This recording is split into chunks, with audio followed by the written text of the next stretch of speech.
Hi hello வணக்கம். இது உங்கள் சிவி ஜோன்ஸ். எல்லாரும் எப்படி இருக்கீங்க? இப்போ பார்த்தீங்கன்னா காலையிலேயே வந்துட்டு வியானா ஒரு 7:30 ஆரம்பிக்கிறாங்க. கமருதீன் கிட்ட கமருதீன் டென்ஷன் ஆக போகிறாரு.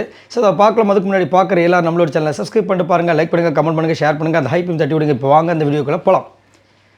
உட்காந்து அதை இப்போ தான் நான் லைவ் ஆரம்பிக்கிறேன் பார்க்குறதுக்கு. ஒரு அந்த ப்ரொமோ வரதுக்கு முன்னாடி பார்க்கலான்னு சொல்லிட்டு போகிறேன். வியானா வந்து கமருதீன் ஏற்கனவே உக்கிரத்தில் இருக்கார். என்ன போய் குற்ற உணர்ச்சி இல்லைன்னு சொல்லிட்டுலாம் பாரு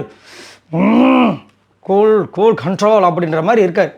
அவரை கூப்பிட்டு இந்த அம்மா உட்கார வச்சு, பனிஷ்மெண்ட்னா என்னன்னு தெரியுமா உங்களுக்கு?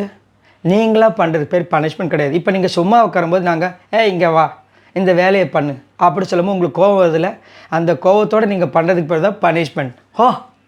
வாரே வா. பனிஷ்மெண்ட்டுக்கு இப்படி ஒரு அர்த்தத்தை நான் பார்த்ததே இல்லையா? எப்படி ஒரு பேச்சு பாருங்கள். இவங்கெல்லாம் பனிஷ்மெண்ட்லாம் இது வரைக்கும் பார்த்துருக்காங்களா?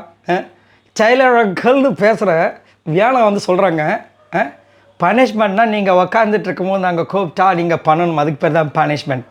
நீங்களாம் பண்ணுறதுக்கு பேர் பனிஷ்மெண்ட் கிடையாது. ஆடவா முடியலடா சாமி. நினச்சி சிரிப்பு தான் வருது. அவங்க சொல்கிறாங்க, அவர் என் கரகம், நீ சொல்கிறத நான் கேட்கணும், பேசு அப்படின்ற மாதிரி உட்காந்துட்ருக்காரு. இருங்க, இன்னொரு வார்த்தை சொல்கிறாங்க, மொபைலெல்லாம் நோட் பண்ணி வச்சுருக்கல. அது என்ன அக்குபோர் பண்ணுறாங்க பாருங்கள் மக்களே. ஏன்னா வந்து நேற்று உங்களை கூப்பிட்டது கடுப்பாச்சுல்ல, அதுதான் பனிஷ்மெண்ட். இப்போ நான் உட்காந்துருக்கேன், என்னை கூப்பிட்டு வேலை செய்யணும்னு சொன்னால் அதுதான் பனிஷ்மெண்ட். எப்படி ஆச்சரியக்குறி போடணும்னு தோணுதா? ஆச்சரியக்குறி போடுங்க. நான் வந்து என்னோடய கம்ஃபர்டபுளுக்கு பண்ணுறதுக்கு பேர் பனிஷ்மெண்ட் கிடையாது. எப்படி? அதாவது பனிஷ்மெண்ட்டை நான் என்னோடய கம்ஃபர்டபுள் பண்ணுற மாதிரி, அதாவது அவங்க என்ன சொல்ல வராங்கன்னா, நீ இந்த பனிஷ்மெண்ட் செய்யணும்னு சொன்னோன்னே சரி நான் செஞ்சிடறேங்க, இன்றைக்கி செஞ்சிடறேங்க அப்படின்னு சொன்னால் அதுக்கு பேர் பனிஷ்மெண்ட் கிடையாது. நாங்கள் குறித்த நேரங்களில் நாங்கள் பஞ்சாங்கெல்லாம் பார்ப்போம். நல்ல நேரம் எது, நாள் கிழமை எது, அதெல்லாம் பார்த்து சொல்லும்போது அதில் நீங்கள் கரெக்டாக ஸ்டார்ட் பண்ணுங்கள் அப்படின்னு நீங்கள் போய் பண்ணிடணும். 8% வச்சோன்னே முடிச்சு, இதுக்கு பேர் தான் பனிஷ்மெண்ட் சொல்லிட்டு ஒரு பெரிய விளக்கத்தை வியானா வந்துட்டு சொல்கிறாங்க.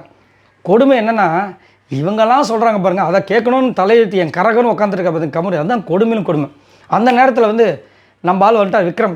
வியானா என்னாச்சு உனக்கு? வந்து ஒரு சர்ப்ரைஸ் வந்திருக்கு. என்ன? நான் கூட சரி பிக் பாஸ் டைட்டில் வினராக வந்துட்டு வியானாவை அறிவிச்சிட்டாங்க போல இருக்குது திடீர்னு, ஏன்னா ஏதோ பிரச்சனையாகிட்டும் போல அப்படின்னு நினச்சேன். இல்லை, பேக்கிங் சோடா வந்திருக்கான். பேக்கிங் சோடாவா? அதுக்கு என்ன அப்படின்னா, அதை வச்சு கேக் செய்ய போகிறாங்களாம்.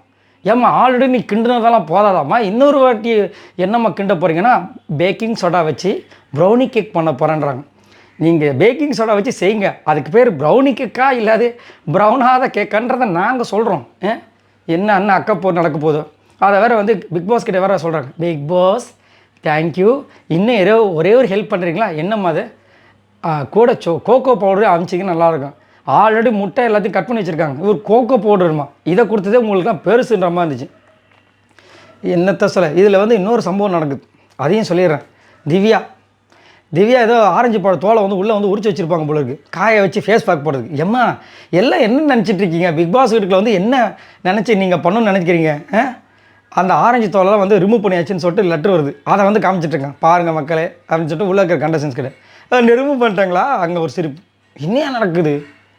அவங்களாம் கண்டென்ட்டை எப்படி கொடுக்கலாம், அது டாஸ்க்கை எப்படி வந்துட்டு சூப்பராக எடுத்துகிட்டு போகலான்னு இருக்க டைமில் இந்த அம்மா வந்துட்டு அழகு சாதனத்தை எப்படி வந்து, அதாவது முகத்தை எப்படி அழகு பண்ணலாம், அது ஃபஸ்ட்டு, அதாவது அவங்களோட என்ன பார்த்தீங்கன்னா முகத்தை அழகாக, அது உண்மை தானே, அது தானே இது ப்ரெசென்டபுளாக வச்சுக்கணும்.